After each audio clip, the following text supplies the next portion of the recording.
सबसे बड़ा दंगल, और आज सबसे बड़े दंगल में सबसे अनोखा रंग देखेंगे आप न्यूज 18 इंडिया पर, क्योंकि हमारे साथ इस यूपी चुनाव में जनता है, युवा जनता है, यूपी के चुनाव में लड़ रही पार्टियों के नेता हैं। सबसे पहले मैं स्वागत करूंगा बीजेपी से संबित पात्रा जी का, बीएसपी समर्थक रितु सिंह जी हमारे साथ हैं, कांग्रेस के वरिष्ठ नेता मीम अफजल साहब हैं, और समाजवादी पार्टी सत्ताधारी पार्टी यूपी की उससे पंखुड़ी पाठक जी हमारे साथ हैं। लेकिन ये सब लपेटे में है, लपेटे में इसलिए क्योंकि वो सवाल इनसे आज पूछे जाएंगे जो एंकर नहीं पूछ पाते हैं, हम जैसे नहीं पूछ पाते हैं, क्योंकि आज सवाल पूछेंगे कवि। हमारे साथ हैं उत्तर प्रदेश के कवि, नेताजी को लपेटे में लेने के लिए सबसे पहले हम स्वागत करेंगे हेमंत पांडे जी का कानपुर से,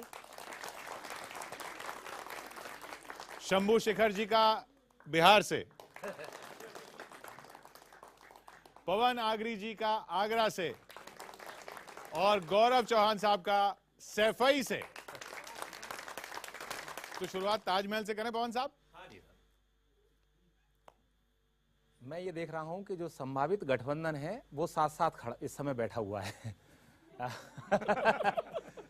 तो शुरू करता हूं कि बाप से ज्यादा गुण अब बेटे में है, बाप से ज्यादा गुण अब बेटे में है, साइकिल अब पंजे के लपेटे में है, हाथी और कमल भी अब होशियार हो जाएं, कवियों की अदालत में नेताजी अब लपेटे में हैं। जीत का दावा कर रहे हैं आप। हम लोग तो कभी लोग हैं, किसी पार्टी के नहीं होते। मैं बता दूं, मैं किसी पार्टी का आदमी नहीं हूं, मैं किसी संगठन का आदमी नहीं हूं, मैं किसी दल का आदमी नहीं हूं, मैं केवल अपनी बीवी का आदमी हूं।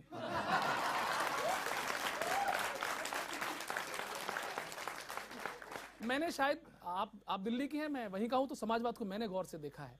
तो मैं केवल एक प्रश्न पूछना चाहता हूं पंखुड़ी जी आपसे, किन मुद्दों पर आप जीत के दावे कर रहे हैं? मेरा एक प्रश्न का जवाब दे दीजिए कि परिवार से मोह खत्म होगा कब, बताइए। परिवार से मोह खत्म होगा कब, बताइए। और 5 साल की राजनीति देख लें आप अपनी पार्टी की। परिवार से मोह खत्म होगा कब, बताइए। अपराध का होता है क्या मजहब, बताइए। और दंगे मुजफ्फरनगर में सैफई में ठुमके, हमको समाजवाद का मतलब बताइए।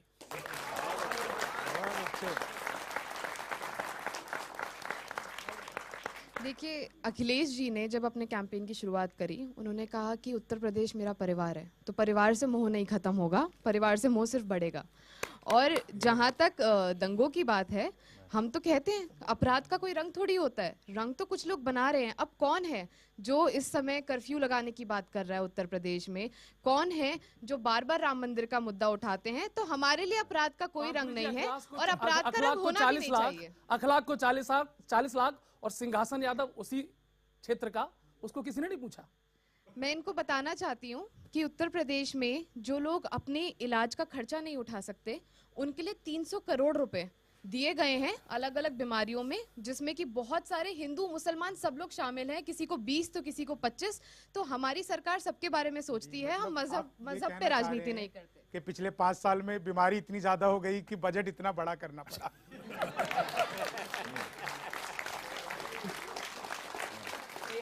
आप कांकरी जी जो परिवार की बात कर रहे हैं, तो मुझे तो जो दिखाई देता है कि बुझे हुए दीप फिर से जलने लगे हैं, बुझे हुए दीप फिर से जलने लगे हैं, सियासत के द्वार फिर से खुलने लगे हैं, और भतीजे ने दिल्ली में बाजी क्या मारी, चाचा सैफई में आप फिर से हाथ मलने लगे हैं।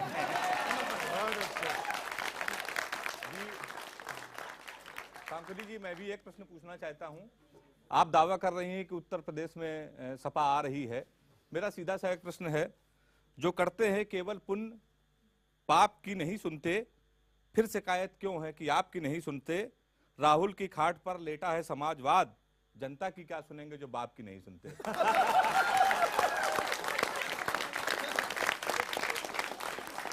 मैं सारे सवाल अगर पंखुड़ी जी से हैं तो मैं यहीं बैठ जाता हूं। मैं एक जवाब दे देती हूँ। आप कवि हैं, शायद जब आपने कवि बनने के लिए कहा होगा तो परिवार नहीं माना होगा। हमने जब राजनीति में आने के लिए कहा तो परिवार नहीं माना। तो मुझे लगता नहीं है कि कोई भी परिवार ऐसा होता है जहाँ पे कभी बगावत नहीं होती या जहाँ पर कभी मतभेद नहीं होता। मतभेद हुआ, फैसला हुआ और आज हम चुनाव जीत रहे हैं, तो मुझे लगता है इसमें कोई बड़ी बात नहीं है। इसको इस तरह का मुद्दा बनाना गलत है। क्षमा चाहता हूं, समाजवाद चल रहा है, लेकिन पिछले 3 महीने से जो ड्रामा चला पूरे उत्तर प्रदेश में, दुर्भाग्य है इतने करोड़ जनता का ये प्रदेश और उसकी राजनीति एक लोकतंत्र में एक परिवार के इर्द-गिर्द घूमती है। ये हमारे मतदाताओं को भी सोचना है कि हम किस लोकतंत्र को देखते हैं। मैं प्रश्न करता हूं, किस समाजवाद की बात हुई? जो कुछ ड्रामा हुआ उसको, जिस लोहिया के समाजवाद को लेकर आप लोग चलते हैं, स्वर्ग में उस लोहिया की आत्मा रोती दिखी, मिट गए सिद्धांत, सारी अस्मिता खोती दिखी। जितने भी थे पद बड़े बस एक ही परिवार से, जितने संसद में चढ़े बस एक ही परिवार से, रूह से लेकर बदन तक एक ही परिवार से, ब्लॉक से लेकर सदन तक एक ही परिवार से, कोऑपरेटिव बैंक तक बस एक ही परिवार से, नल से लेकर टैंक तक बस एक ही परिवार से।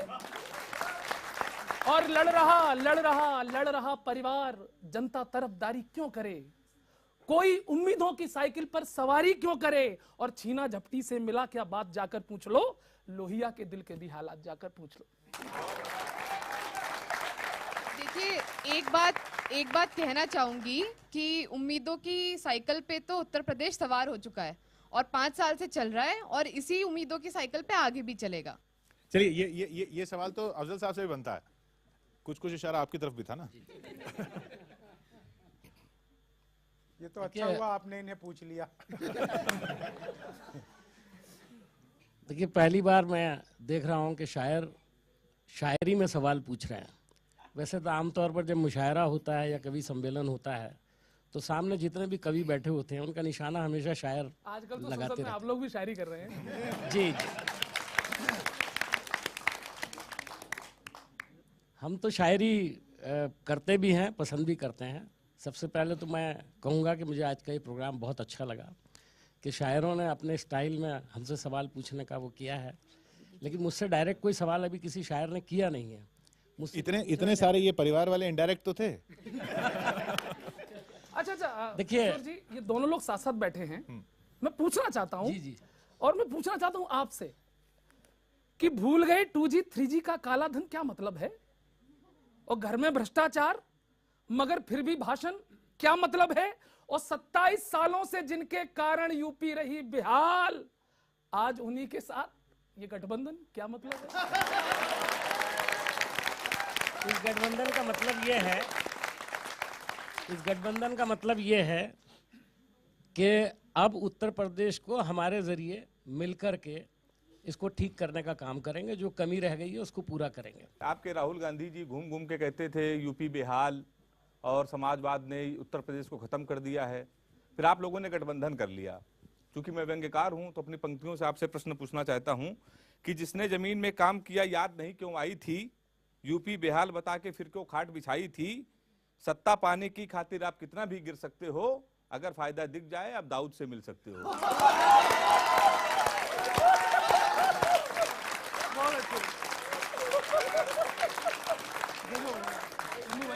देखिए, सत्ता पाने के लिए किसी से भी मिल सकते हैं, लेकिन आतंकवाद से, दाऊद से या उस तरह के किसी आदमियों से नहीं रुक सकते हैं। मैं आपको याद दिला दूं कि इस देश में अगर कोई किसी ने कुर्बानी दी है जान की, तो हमारे 2 प्रधानमंत्रियों ने दी है, और वो आतंकवाद के नतीजे में ही दी है। मैं ये पूछना चाहता हूं कि आप इशरत जहां की भी कुर्बानी ही मानते हैं? सोनिया जी रोई थी उनके लिए, क्या वो कुर्बानी थी? पता नहीं मुझे आपने किससे सुना सोनिया जी रोई थी। जी। ये जो आप बात कर रहे हैं, मैं समझता हूं कि मुशायरे के अंदर जो आप लोग कवि हैं, लेकिन आपके सवाल पूरे एक तरफा हैं, ये मैं महसूस कर रहा हूँ। इसका मतलब ये है कि आप पूरी प्लानिंग के साथ सिर्फ अटैक करने के लिए आए हैं, कुछ सुनने के लिए नहीं आए हैं। आपकी प्लानिंग मुझे अच्छी लगी। सर दादा, हम कवि लोग, सच बताऊं आप लोगों को बुरा ना लगे, हमारे नायक राजनीति से नहीं होते हैं। ये मुल्क और हमारे नायक कौन है, और हम किसी की तरफदारी नहीं करते हैं। हमारे नायक केवल एक ही हैं, क्योंकि ये मुल्क ना ही किसी मजहब ना खुदाओं पे टिका है, ना तो ये सियासत की खताओं पे टिका है, और संसद के लुटेरों में नहीं दम जो हिला दें, ये मुल्क शहीदों की चिताओं पे टिका है।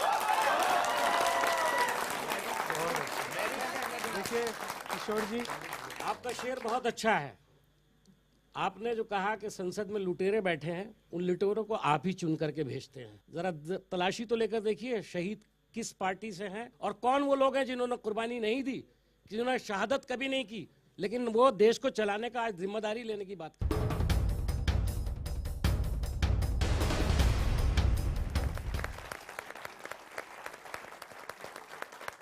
सिर्फ ये बात कहना चाहता हूं कि मजहब की बात है न नसीहत की बात है, मजहब की बात है न नसीहत की बात है, मैं जो भी कहूंगा वो अकीदत की बात है, पड़ जाए वक्त फर्ज तो जान भी लुटाइए, गीता की यही बात शरीयत की बात है।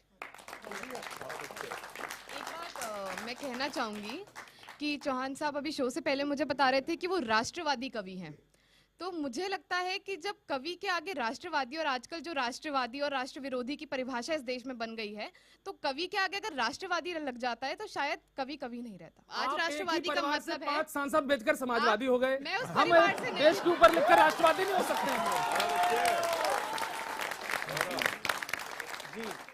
देखिए, समाजवादी पार्टी ने उत्तर प्रदेश की बिगाड़ी छवि है। प्रश्न पूछ रहे कवि हैं। भाजपा पहुंचाएगी, भारतीय जनता पार्टी पहुंचाएगी उत्तर प्रदेश को जहां रवि है। आप उधर बैठेंगे? नहीं, यहाँ से भी काम चलेगा, यहाँ से भी काम चलेगा। एक शेर मैं इनके लिए पढ़ दूं, चूंकि उन्होंने बहुत सारी बातें की हैं। मोदी जी जब आए थे उनके हवाले से, और अब जो हालात हैं, अच्छे लगे जो तुम तो हमने बता दिया, वाह, अच्छे लगे जो तुम तो हमने बता दिया, नुकसान ये हुआ कि तुम मगरूर हो गए। क्या बात है, बहुत अच्छा मीम साहब, वाह बहुत वाह अच्छा। वाह। देखिए, मैं समित पात्रा जी, आप ये सब उत्तर प्रदेश से हैं, मैं इसमें अकेला बिहार से हूँ। बिहार से भी मैं मैथिल हूँ। मिथिला में गा गा कर गालियां दी जाती है, तो मैं कुछ आपसे प्रश्न एक करना चाहता हूँ। गाकर ही मैं पढ़ता हूँ, मेरी विधा भी यही है। सीने का नाप क्या है अब न ये बताइए, सीने का नाप क्या है अब न ये बताइए, जनता को नोटबंदी का मतलब दिखाइए, जनता को नोटबंदी का मतलब दिखाइए। 70 से अधिक सीट पहले जीत चुके थे, क्या कुछ किया है आप पहले ये बताइए। क्या कुछ, लोकसभा में 70 से अधिक सीटें आपको दी उत्तर प्रदेश ने, तो आपने क्या किया इतने दिनों में, ये बताइए। मिथिला में गा गा के गाली दी जाती है, तो मैं भी उसको आगे बढ़ाता हूँ। स्वागत है। दर्जी का काम तो थोड़ा बाजू में रखिए, दर्जी का काम तो थोड़ा बाजू में रखिए, ये सीने का रोज रोज फीता लगाइए। किसने किया सर्जिकल स्ट्राइक ये तो बताइए, किसने किया सर्जिकल स्ट्राइक ये तो बताइए। मैं आपको बताऊं, ये सर्जिकल स्ट्राइक नहीं था।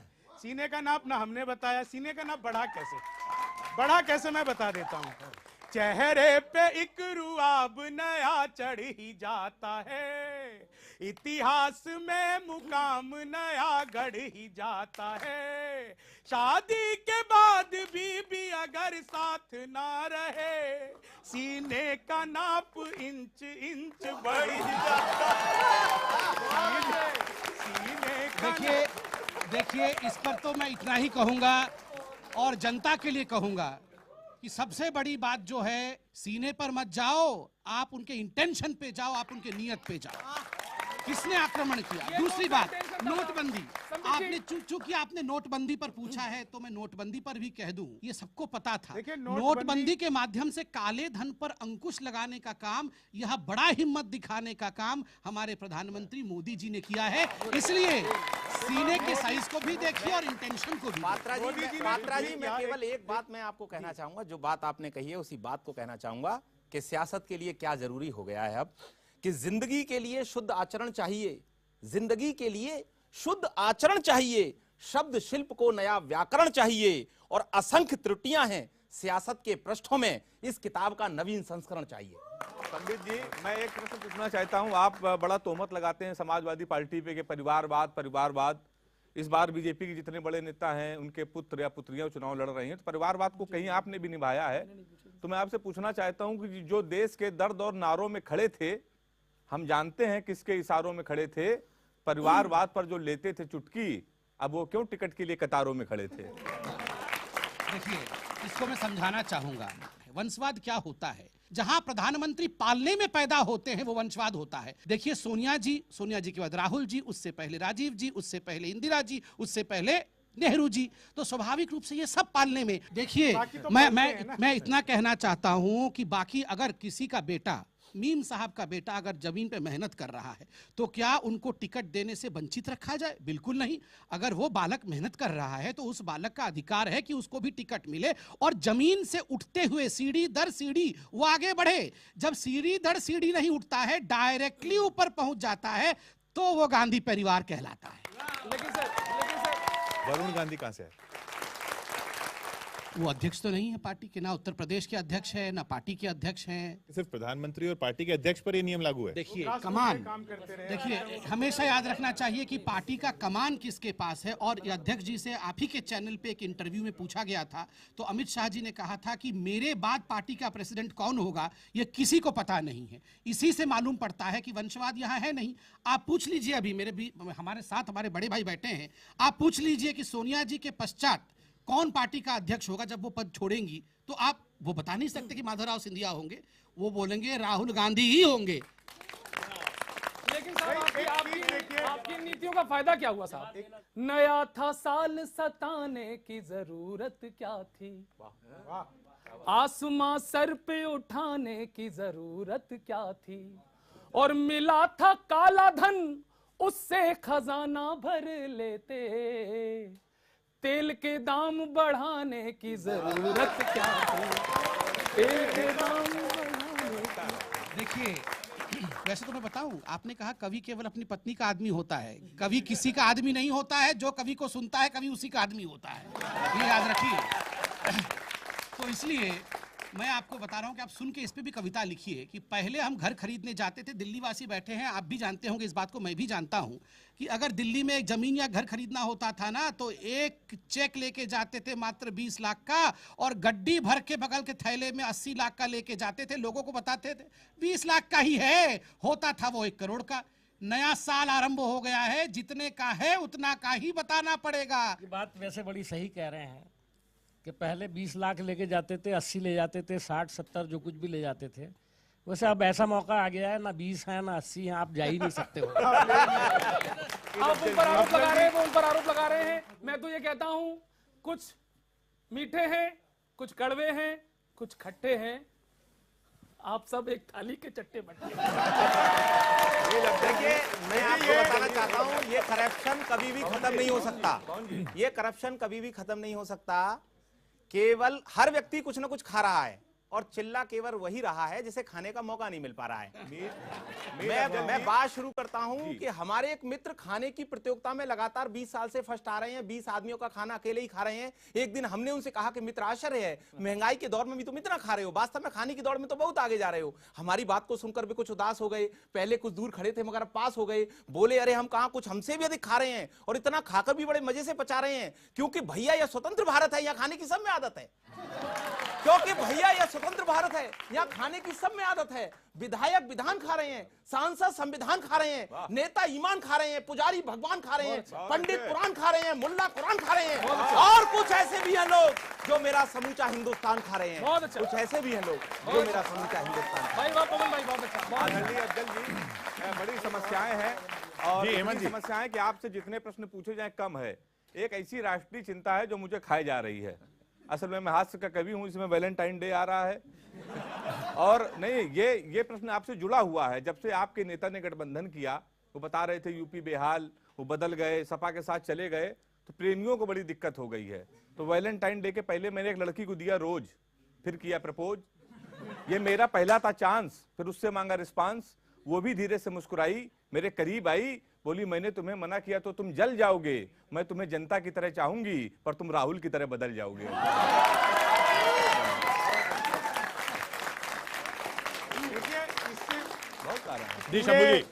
इस पूरे कार्यक्रम में अब तक हमारी आदरणीय ऋतु जी ने कुछ भी ना, 3 से कवियों ने सवाल किया। भाई बीएसपी को इस लायक तो समझो कि सवाल जवाब कर सको, सवाल भी नहीं कर रहे हैं इनसे। मैं आपसे एक सवाल करना चाहता हूं, और जो मेरी विधा है मैं उसी में, इससे पहले जो नोटबंदी की बात चल रही थी, तो नेताओं की अपनी समस्या है, जनता की अपनी समस्या है, एक कवि की अपनी समस्या है। ये पहले मैं नोटबंदी पे एक 4 लाइनें आपको सुना दूं, क्योंकि मैं उसी समय सुनाना चाहता था, फिर एक ऋतु जी आपसे सवाल मेरा रहेगा। सरकार से जो खाई है वो चोट बदलते, दिल में जो छुपी है वही एक खोट बदलते, मुद्दत के बाद बैंक की लाइन में मिली वो, मुद्दत के बाद बैंक की लाइन में मिली वो, अब इश्क लड़ाते कि यार नोट बदलते, अब इश्क लड़ाते कि यार। और सवाल जो मेरा ऋतु जी आपसे है, सरकार व जनता में बेवजह न तनेगा, और सिर्फ रार आपसी में यूं न ठनेगा, बीएसपी के नेताजी आप ये तो बताओ, क्या फिर विकास बोल के हाथी ही बनेगा, क्या फिर विकास। बिल्कुल आपने सही कहा कि इस बार हाथी की सरकार आएगी, क्योंकि भ्रष्टाचार को रोकना है। नोटबंदी का मामला आपने देखा, हाथी की सरकार है कि हाथी ही बनाएगी क्या? नहीं, देखो वो हमारा चुनाव चिन्ह है हाथी, और जब हाथी चलेगा तो सब देखेंगे। हम आपसे किन मुद्दों पर आशा करें? मैं तो ये कहना चाहता हूं आपसे, और कहता हूं, पूछता भी हूं कि दिया नहीं जलता कागज की बाती से, दिया नहीं जलता कागज की बाती से, और काम नहीं चलता भाषण जज्बाती से, और दीन दुखी को रोटी देनी पड़ती है, भूख नहीं मिटती है पत्थर के हाथी से। तो ये पत्थर वाला विकास का फिर होगा। और देखो पत्थर के बिना तो विकास ही नहीं हो सकता। पत्थर होगा तो घर बनेगा, सड़क बनेगी। पत्थर एक ऐसी चीज है जिससे हर चीज में वो पूजनीय है। पत्थर से देवी देवता बनते हैं, सड़क बनती है, विकास होता है। तो पत्थर की पत्थर की रोटियां भी बनने लगे। देखिए पत्थर के बिना तो विकास ही नहीं होता। आप पत्थर की बातें कर रहे हैं, जब पत्थर नहीं होता तो शायद आगरा से दिल्ली आ ही नहीं पाते या नोएडा। हाथी बीमार है, पत्थर का गन्ना होता तो उनको खिलाना पड़ता। अच्छा, एक शंका है ऋतु जी, मैं तमाम नेताओं को देखता हूं, भाषण पढ़ते देखता हूं। आज भी मैंने मायावती जी को भाषण पढ़ते हुए देखा, मैंने देखा। मेरी एक पीड़ा है मीम जी, गौरव भाई, मायावती जी जो हैं, आपने देखा होगा मायावती जी A4 साइज की प्रेस कॉन्फ्रेंस करती हैं। मुझे बोलने दीजिए, अब सुनिए। बहुत मैं बचपन से जवान हुआ मायावती जी को देखते देखते, उनके भाषण सुनते सुनते एक सपना रह गया मेरा मन में, वो सपना सुन लीजिए। मैं कहना चाहता हूं, आप बहन जी से पूछ लेना कि कानों में भाषणों का शहद घोल दो बहन, कानों में भाषणों का शहद घोल दो बहन, विद्वान हो शंका का द्वार खोल दो बहन, और ये देखने को आज तक आंखें तरस गई, कागज को बिना देखे कभी बोल दो ये सपना कब पूरा होगा? आप क्या जी नहीं, आप क्या, देखिए मीम जी भी नाराज हो गए हैं। आप क्या चाहते हैं? सोनिया जी भी तो बिना कागज के नहीं पढ़ रहे हैं, दोनों के लिए बोल दीजिए। अब मीम जी तो नाराज, इनका देखिए बहुत अच्छा है जो कि बहन जी देख के पढ़ती है। यूपी सरकार बिना देखे चल रही है। देखिए मीम जी तो, जब आपने ये बताया कि आप बचपन से उन्हें देखते देखते जवान और अब शायद और उससे भी आगे बढ़ गए हैं, अभी भी जवान हूं, तो मैं पूछना चाहता हूँ, आप अपनी उम्र बताने की कोशिश कर रहे हैं या बहन जी की भी उम्र बताने की कोशिश कर रहे हैं? देखिए मीम जी, आपसे तो ज्यादा सवाल इसलिए भी नहीं किया जा सकता क्योंकि आपके पास ऐसे नेता हैं जहां पे सोना चाहिए वहां पे वो खाट लिए घूमते हैं, और खाट को छोड़ के संसद में आकर सो जाते हैं। तो कमाल की चीज है। मुझे तो 4 लाइनें मैं ऐसी सुना देता हूं आपको। है पेट का मरीज ये यूपी की राजनीति पढ़ रहा हूं, आपको आनंद आएगा। है पेट का मरीज ये खाएगा तला क्या, सबके लिए हमेशा ये रहेगा भला क्या, ये सोच कर के लोग उसकी खाट ले उड़े, ये सोच कर के लोग उसकी खाट ले उड़े, ये चिरकुंवारा खाट का करेगा भला क्या। ये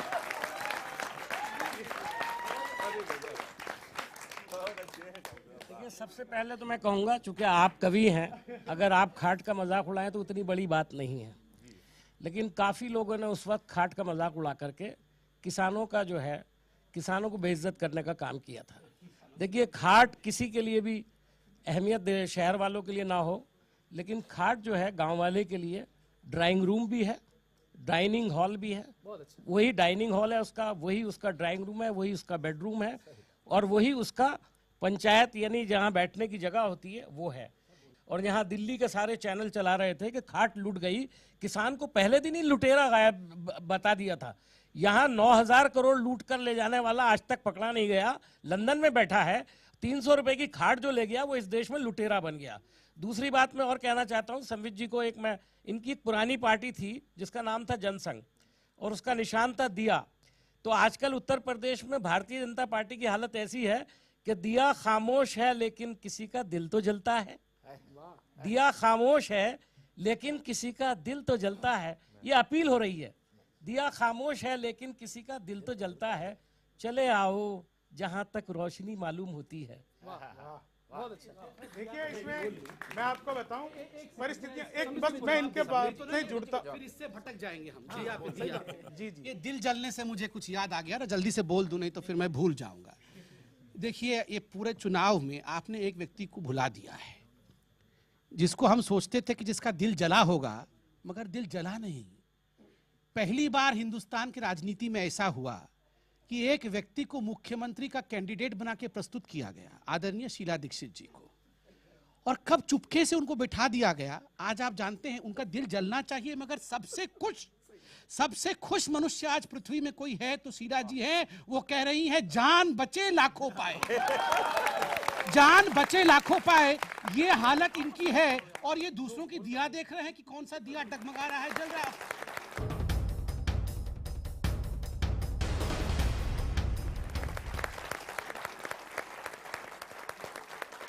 ये जानता है देश की खाते नहीं हैं आप, जैसा आप लोग बताते हैं।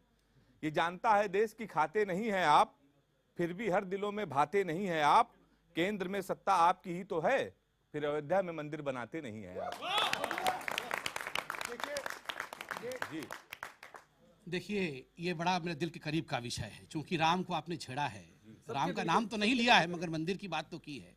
मैं एक बात बताता हूँ, यहाँ मेरी बहन रितु जी बैठी हैं, दूसरी बहन पंखुड़ी जी बैठी हैं।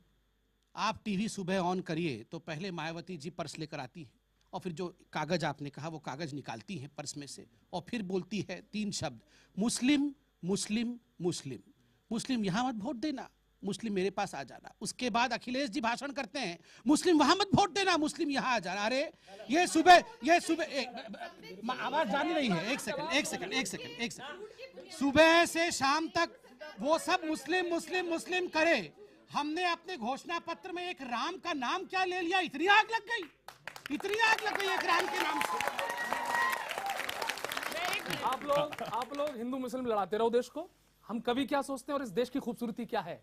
मीम अफजल साहब सुनिए, और जो राष्ट्रवादी को आप गलत नजर से देखा आपने पंखुड़ी जी को, हम कभी दिल से क्या होते हैं सुनिए। ये क्या मुल्क है कि अजानें मुस्कुराती हैं भजन की बागवानी में, ये वो मुल्क है। अजानें मुस्कुराती हैं भजन की बागवानी में, बटन रामू लगाता है रफी की शेरवानी में। अजानें मुस्कुराती हैं भजन की बागवानी में, बटन रामू लगाता है रफी की शेरवानी में। और रजा की ईद पर राजीव सिमई खूब खाता है, मदीना मुस्कुराता है यहां गंगा के पानी में। और संबित जी, एक सवाल शायद जवाब मुश्किल होगा, मैं पूछना चाहता हूं, और आपसे मेरा अंतिम सवाल है कि मुद्रा परिवर्तन से क्या क्या मिला किसान को यूपी में। खतरनाक सवाल आ रहा है मित्रों। मुद्रा परिवर्तन से क्या क्या मिला किसान को यूपी में, और दल बदलू अब चला रहे पार्टी विधान को यूपी में। और सबका साथ सबका विकास ये वादे झूठे लगते हैं, टिकट एक भी नहीं दिया क्यों मुसलमान को यूपी में। देखिए, इसके लिए अध्यक्ष जी ने खुद IBN7 नेटवर्क 18 को जो इंटरव्यू दिया, उन्होंने कहा उसमें कि हम विनेबिलिटी देखकर टिकट देखते हैं, जो जीत नहीं, हमें नहीं लगा, जिसको हमें लगा जो जीत सकता है। धर्म नहीं देखा, जाति नहीं देखा, केवल यही देखा कि हमारे कार्यकर्ताओं में से कौन जीत सकता है, हमने उसको दिया। मेरे ख्याल से एक एक रचना आप सभी की सिलसिलेवार ले ली जाए। हेमंत जी आप शुरू कीजिए। जी, मैं रचना नहीं, एक प्रश्न पूछना चाहता हूं। समाजवादी पार्टी की प्रवक्ता बैठी हुई हमारे बीच में। हमारे उत्तर प्रदेश में यह हालत है कि पत्रकारों को जिंदा जला दिया जाता है, एसपी को मार दिया जाता है, सीओ को मार दिया जाता है। अगर उत्तर प्रदेश में आपकी सरकार अगर दोबारा बन गई तो क्रिमिनलों को पकड़ा जाएगा कि भैंस ढूंढी जाएगी? और चूंकि समापन की बेला है और समापन की पंक्ति रखना चाहता हूं, सारे नेता लोग बैठे हैं, प्रमुख पार्टियों के प्रतिनिधि बैठे हैं। दाऊद की बात चली, इशरत जहां की बात चली, याकूब की बात चली, ये कोई बहुत बड़े आतंकवादी नहीं है। 4 पंक्तियां यूपी के चुनाव के माहौल में छोड़कर जाना चाहता हूं। विदेशों में जमा है धन, विदेशों में जमा है धन, कमाई बेमियादी है, गरीबों का लहू पीकर हुई मदमस्त खादी है, और जो नेता देश की जनता की रोटी लूट खाता हो, मेरी नजरों में वो सबसे बड़ा आतंकवादी है। देखिए, नेता तमाम तरह के भाषण देते हैं और आजकल तो चुनाव आयोग का थोड़ा सा प्रेशर है या डंडा है, तो उस तरह से लोग सभाएं नहीं करने देते हैं। नहीं, पहले क्या होता था साहब, कुछ फिल्मी गानों को लोग चालू कर देते थे, उधर नेता भाषण दे रहा है, इधर फिल्मी गाने गूंज रहे हैं। तो ऐसी एक सभा में जब मैं गया तो मैंने एक पंक्ति इधर से उठा ली, एक पंक्ति इधर से उठा ली कि नेताजी ने भाषण दिया, चुनाव जीतकर हमें इस क्षेत्र की जनता के लिए कुछ कर दिखाना है, और तभी लाउड स्पीकर से गाना गूंजा कि सजर रे झूठ मत बोलो, खुदा के पास जाना है। और मैं मूल रूप से मैंने बताया मैं बिहार का रहने वाला हूं। वहां शराबबंदी लागू हो गई तो मैं दिल्ली रहने लगा। 4 लाइनें बस आपको सुना देता हूं, आप लोग आनंद लीजिएगा। जो भी कहूंगा सच ही नए साल की कसम, ताजा बना दा। अच्छा, बिहार के लोग उस विषय में भी टॉप कर जाते हैं जिसका नाम तक लेना नहीं आता। दुनिया में सबसे ज्यादा ईमानदार नेता भी हमारे बिहार में हुए, आदरणीय लालू प्रसाद यादव। जिस जेल का उद्घाटन किया खुद उसमें जाकर बंद हो गए। इससे ज्यादा जवाब कुछ हो नहीं सकता साहब।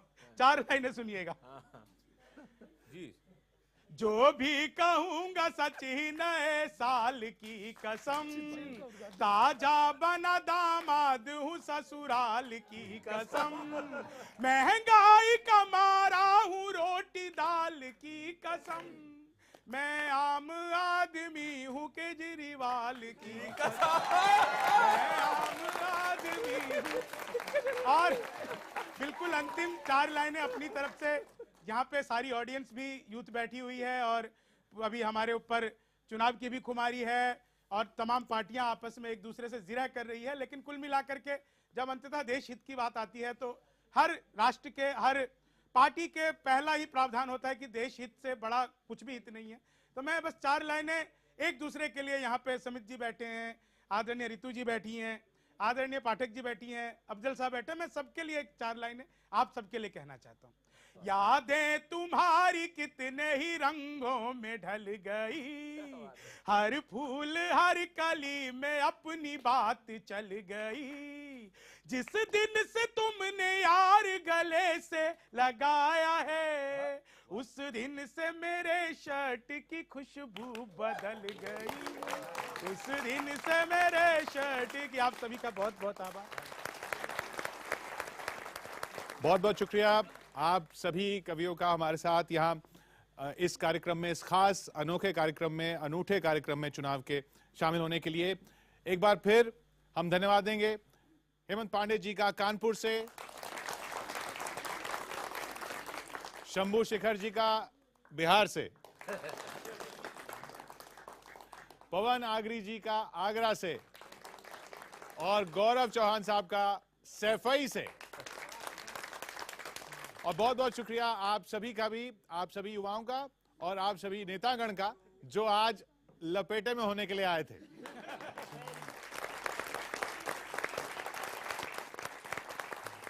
तो इसी खुशनुमा नोट पर, नोट की तो बंदी हो गई, इसी खुशनुमा माहौल में ये कार्यक्रम यहीं तक। उम्मीद करेंगे कि आने वाले सदन में भी ऐसा ही माहौल रहे यूपी के। देखते रहिए आप न्यूज़ 18 इंडिया।